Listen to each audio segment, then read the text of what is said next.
Have bar chords ever left you feeling like this? If so, this tutorial is for you. I've entitled this Barre Chords for Beginners, but this isn't aimed at beginner guitarists. If you are a beginner, don't watch the rest of this video. Get your head around the fundamentals first and then come back to this at a later date.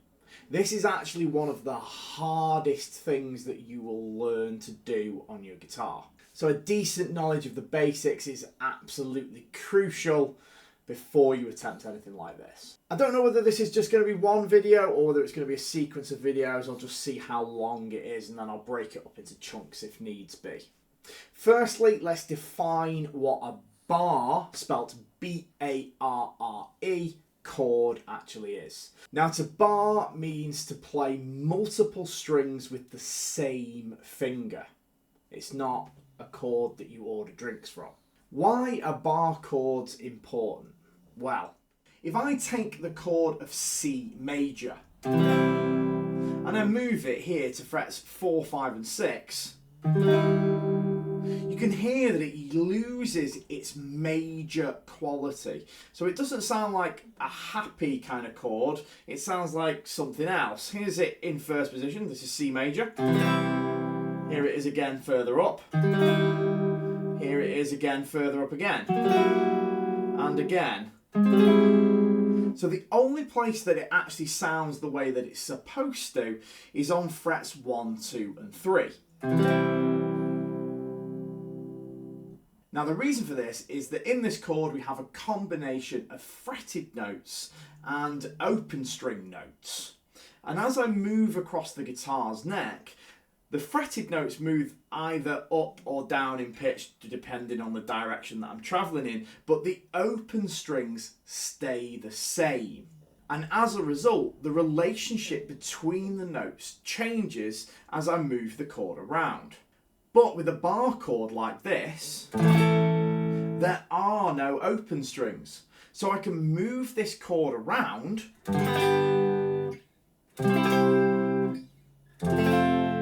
and it will maintain its major quality. As long as I keep the same finger shape, it will maintain its major quality regardless of where I play it on the guitar's neck, because all of the fretted notes are changing pitch in exactly the same way, either up or down, depending on which direction that I'm travelling in. How does a knowledge of this benefit you as a guitarist? Well, imagine you're learning a song and you come across the chord B flat major. Well, you might be like, oh, I don't know how to play that, so I'm just going to bin this song off and I'm going to move on to the next one. Well, if you learn the 4 most common bar chord shapes and combine that with a knowledge of the musical alphabet, you'll be able to work this tricky chord out. I'm going to divide this video into a couple of different sections. The first one is the basics of doing bars with your fretting hand. The second bit is going to be talking about root notes and the musical alphabet. And the third part is going to be bringing those 2 previous parts together. Let's crack on and learn about the basic bar technique. Okay, this is going to take you some time to get used to, so don't be worried if you can't do it straight away. You need to come back to this time and time and time and time again until you grow in confidence. Some of this stuff will probably sound pretty rubbish to start with, but don't worry, it will get better over time. What we're going to do first is find fret 7 on the high E string and just play it with your first finger. Then you're going to flatten your first finger across the top 2 strings, that's the B and the high E string on fret 7. Play them together and then play them separately. And when you play them separately, let ring so that you can hear whether each one of the notes sounds good or not. Then do the top 3 strings in the same way. Then the top 4 strings in the same way.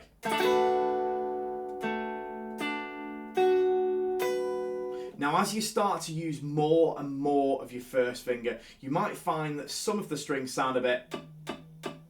And that's because your first finger will have a natural inclination to bend slightly around where your knuckles are.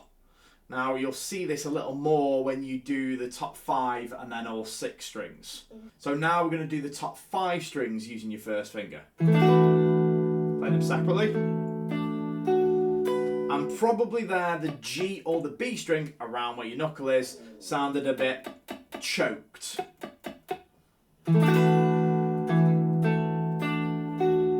You could try at this point to squash your first finger into the 7th fret using your second finger. Now you won't be able to do this all the time because you're going to need your second finger to play some other fretted notes eventually. However, it might be a good idea in the short term just so you see how hard you actually have to press in order for all the notes to sound good. Right, now we're going to do all 6 strings, and again, probably around the D or the G or the B strings are going to sound a little bit choked. Press down, play all together, then play separately, and don't forget to let ring.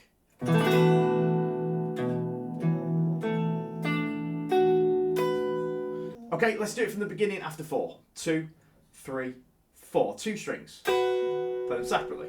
Okay, now move on to 3 strings. 2, 3, 4.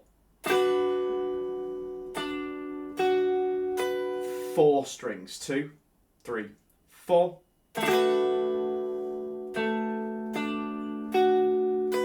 5 strings. 2, 3, 4.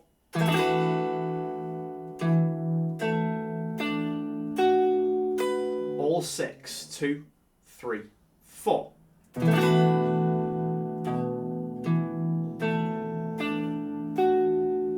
Back to 2 strings. 2, 3, 4. 3 strings. 2, 3, 4. 4 strings. 2, 3, 4.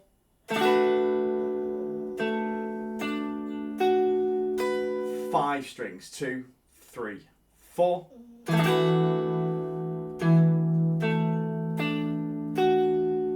All 6. 2, 3, 4.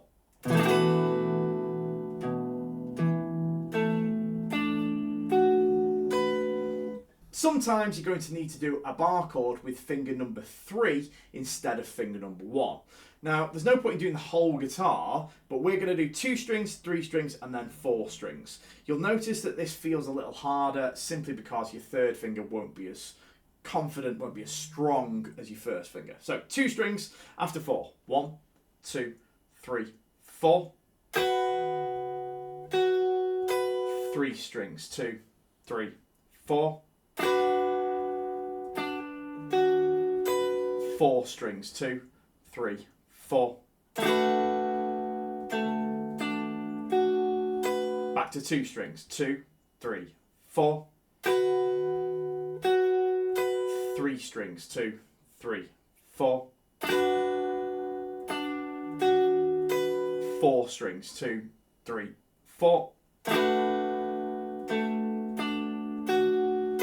And one more time just for luck. 2, 3, 4. 2 strings. 3 strings. 2, 3, 4. 4 strings. 2, 3, 4.